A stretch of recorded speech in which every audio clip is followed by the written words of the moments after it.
Google ads course के इस video में आज हम जानेंगे कन्वर्जन क्या होता है, कन्वर्जन रेट, कन्वर्जन वैल्यू और किस तरीके से आप अपने कन्वर्जन रेट को बेहतर कर सकते हो। दोस्तों, ये बहुत ज्यादा काम आने वाला वीडियो है। बहुत अच्छी इंफॉर्मेशन है, यूजफुल इंफॉर्मेशन है जो आपके पूरे गूगल एड्स के अंदर आपको काम आएगी। तो पूरा वीडियो एंड तक देखिएगा। और इसी की तरह आप अगर 50 से ज्यादा डिजिटल टेक्निकल कोर्सेज सीखना चाहते हो तो कुछ भी आप हमारे चैनल से फ्री ऑफ कॉस्ट सीख सकते हो। और आने वाले कुछ टाइम के अंदर बहुत सारे अमेजिंग प्रैक्टिकल कोर्सेज आ रहे हैं, तो चैनल सब्सक्राइब कर लीजिए, बेल आइकन दबा दीजिए ताकि कुछ भी मिस ना हो। चलते हैं और सीखते हैं। गूगल एड्स में एक और अमेजिंग टॉपिक के बारे में बात करते हैं। आज हम जानेंगे कि कन्वर्जन्स क्या हैं, कन्वर्जन वैल्यू, कन्वर्जन रेट के बारे में, और हम कैसे इसको इम्प्रूव कर सकते हैं। बिकॉज हर बिजनेस को क्या चाहिए, कन्वर्जन्स, कि उनके पास बिजनेस आए, लीड्स आए, सेल्स आए। तो दोस्तों, ये चीजें समझना बहुत जरूरी है। बिकॉज जब आप मेरे से गूगल एड्स बनाना सीखोगे और आप अपने लिए गूगल एड्स बनाओगे तो वहां पर आपको एंड में तो कन्वर्जन से चाहिए। वही आपकी कंपनी, आपका बॉस मांगता है, वही आपके क्लाइंट्स मांगते हैं। तो अच्छे से समझते हैं। जैसे कि यहाँ पर मैं अपने गूगल एड्स अकाउंट में हूँ, और अगर मेरे को अपने कैंपेन्स में देखना है तो कहाँ पर मैं देख पाऊंगा अपना जो ये सब परफॉर्मेंस, कहाँ चेक कर पाऊंगा, कहाँ से वो कॉलम्स मेरे को दिखते हैं। तो जब हम अपने ऐड ग्रुप या एड्स में जाएंगे और कॉलम्स में क्लिक करेंगे तो यहाँ पर परफॉर्मेंस जो मैट्रिक्स है, हर किसी को परफॉर्मेंस चाहिए। तो यहाँ पर जो आता है वो आता है हमारा इंटरेक्शन रेट, उससे पहले आता है इम्प्रेशंस, और उसके बाद जो आता है वो आता है कन्वर्जन्स।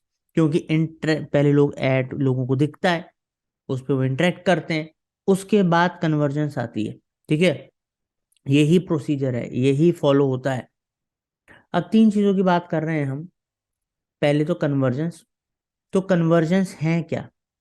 बेसिकली जब इंटरेक्शन के बाद, मान लीजिए आपका ऐड किसी ने देखा, ठीक है, इसमें हम एक एग्जांपल लेते हैं। चलो यहाँ पर हम फिर से लिखते हैं digital marketing agency in India. ठीक है, सर्च करते हैं।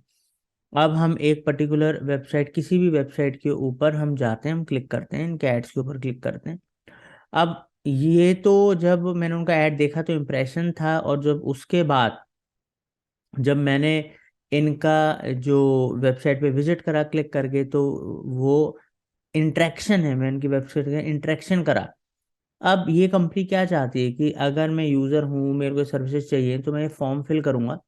फॉर्म फिल करके जैसे मैं सबमिट करूंगा तो इनके लिए ये एक कन्वर्जन है। ठीक है, इनके लिए क्या है, एक कन्वर्जन है। तो कन्वर्जन सिर्फ लीड्स नहीं होते, कन्वर्जन सिर्फ सेल्स नहीं होती कि शॉपिंग वेबसाइट पे गया, कुछ बाय कर लिया तो कन्वर्जन है, इंक्वायरी फॉर्म फिल कर दिया तो वो एक कन्वर्जन है, वो है। मगर उसके अलावा नेचर ऑफ बिजनेस है। अगर किसी का ब्लॉग है और वहां पर कोई पर्सन उनका ब्लॉग पूरा व्यू करता है, देखता है, तो उसको भी वो एक कन्वर्जन मान सकते हैं, बिकॉज उनके लिए वही कन्वर्जन है। किसी को अपने कोर्स के फॉर्म डाउनलोड कराने हैं, कोई रजिस्ट्रेशन फॉर्म डाउनलोड कराने हैं, तो कोई उनकी वेबसाइट पे आके कुछ डाउनलोड करता है, उनके लिए वो कन्वर्जन है। किसी को कोई वीडियो प्ले करवानी है, उनके लिए वो कन्वर्जन है। तो डिपेंड करता है कि कस्टमर ने, जो एडवर्टाइजर है, उसने किस किस चीज को कन्वर्जन माना है, और ये कन्वर्जन आप कैसे अपने क्रिएट कर सकते हो, कैसे अपनी कन्वर्जन वैल्यू दे सकते हो। ये सब चीजें हमने इस कोर्स में सिखा रखी हैं। आप प्रीवियस वीडियोस देखोगे तो आप वो अच्छे से सीख सकते हो, और उम्मीद करता हूँ आपने सीख लिया होगा। तो उम्मीद करता हूँ आपको समझ में आया है कि कन्वर्जन क्या होता है। ठीक है, अब दोस्तों, कन्वर्जन वैल्यू क्या होती है? अब मेरी वेबसाइट marketingfundas.com पर, ठीक है, अगर कोई, मैं यहाँ पर आपको दो एग्जांपल्स देके समझाता हूँ अपनी वेबसाइट marketingfundas.com से। अगर कोई इंक्वायरी फॉर्म फिल करता है और ये एक लीड मेरे पास आती है, और मैंने कन्वर्जन वैल्यू क्रिएट कर रखी है कि जब कोई ये फॉर्म भरेगा, ठीक है, तो पहली बात तो वो कन्वर्जन माना जाएगा, और जब भी वो कोई ये फॉर्म भरेगा तो उस एक जो लीड मेरे पास आएगी उसको मैं एक कन्वर्जन वैल्यू दे रहा हूँ, 1 दे रहा हूँ।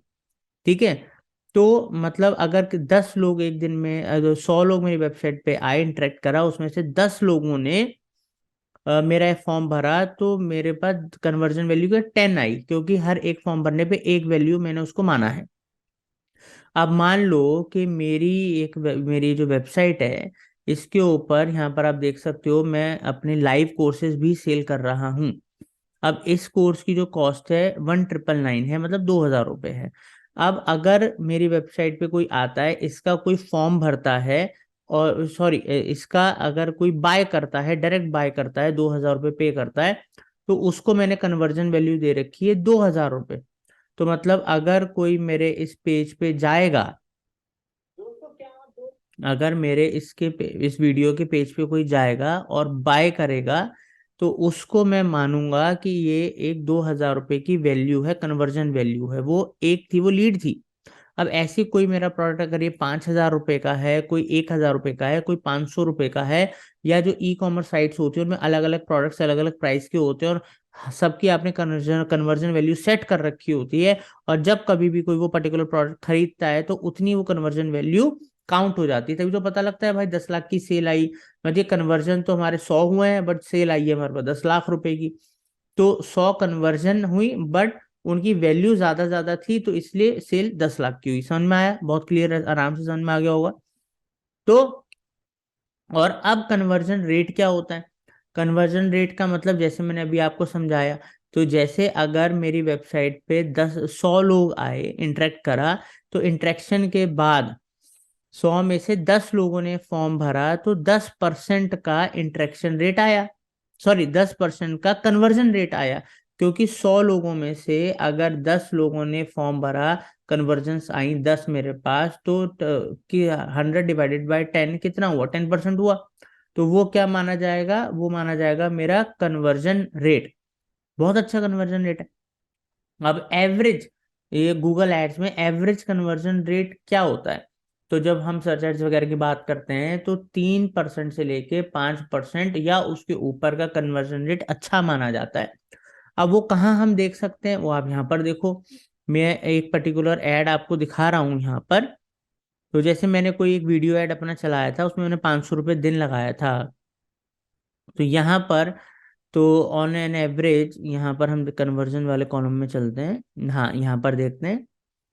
तो यहाँ पर मेरे को कन्वर्जन्स कितने आए? 1600 कन्वर्जन्स, 1600 कन्वर्जन्स आए टोटल। मेरे 5000 रुपये खर्च हुए थे, और कन्वर्जन रेट है मेरा 4.53, मतलब लगभग 4.5% का कन्वर्जन रेट है। और यहाँ पर आप देख सकते हो 5000 लोगों ने इंटरेक्ट करा था, इंटरेक्शन हुए थे, और उसमें से इतने लोगों ने खरीदा, तभी तो ये मेरा कन्वर्जन रेट आया। और यहाँ पर जो मेरे को कॉस्ट आई है, जो मेरे को कॉस्ट आई पर कन्वर्जन, वो 3 रुपए, मतलब जो लीड्स आई मेरे पास 1600 लीड्स आई, पर लीड मेरे को इतने रुपए की पड़ी। तो यहाँ पर हम ये मैट्रिक्स परफॉर्मेंस अपनी देख सकते हैं। अब मैं आपको कुछ टिप्स दे रहा हूँ, क्योंकि हम एक डिजिटल मार्केटिंग एजेंसी हैं। हम ये काम बहुत सारे क्लाइंट्स के लिए करते हैं, अपने लिए भी करते हैं। तो कुछ आपको हमारे एक्सपीरियंस से टिप्स दे रहा हूँ, जिससे कि आप भी अपना कन्वर्जन रेट बेटर कर सकते हो। तो पहला है कि आप हमेशा अपनी जो सक्सेस है, कन्वर्जन रेट्स हैं, वो हमेशा ट्रैक करते रहो कन्वर्जन ट्रैकिंग के थ्रू। कन्वर्जन ट्रैकिंग कैसे कर सकते हो, कैसे सब कुछ सेटअप कर सकते हो, ऑलरेडी हमारी प्रीवियस वीडियोस के अंदर है, वहां से देख लीजिएगा, सीख लीजिएगा। आप कुछ स्पेसिफिक कीवर्ड्स का जरूर यूज करो, जिनको आपको लगता है इससे बेटर कन्वर्जन्स आने की उम्मीद है, या इनसे बेटर कन्वर्जन्स आते हैं। दूसरा, रिफाइन करो अपने ट्रैफिक को। कुछ भी ट्रैफिक आपकी वेबसाइट पे नहीं आना चाहिए कि कुछ भी आ रहा है, कोई भी क्लिक कर रहा है, नहीं। Refine your traffic. वो कैसे होगा? आप नेगेटिव कीवर्ड्स की लिस्ट बनाओ, ताकि अननेसेसरी की सर्चेज में आपके एड्स ना दिखें, फालतू के क्लिक ना आए। यूज करो सर्च टर्म्स। सर्च टर्म्स क्या होती है? जब आपके एड्स चलते हैं तो आपको सर्च टर्म्स आती हैं, और वहां पर आप उनमें से देखो कौन से सर्चेज रेलिवेंट हैं इन कीवर्ड से, जो आ रहा है सही है, ये खराब कीवर्ड है, इनसे नहीं आना चाहिए, उन कीवर्ड्स को उठा के भी नेगेटिव कीवर्ड लिस्ट में डाल दो। और पांचवा है कि आप चूज करो परफेक्ट या राइट या सबसे पोटेंशियल ऑडियंस कैसे टारगेट करनी है। वो डिस्प्ले एड, वीडियो एड के लिए आप जो ऑडियंस चूज करते हो, वो बिल्कुल परफेक्ट होनी चाहिए, राइट पोटेंशियल ऑडियंस होनी चाहिए आपके बिजनेस के लिए।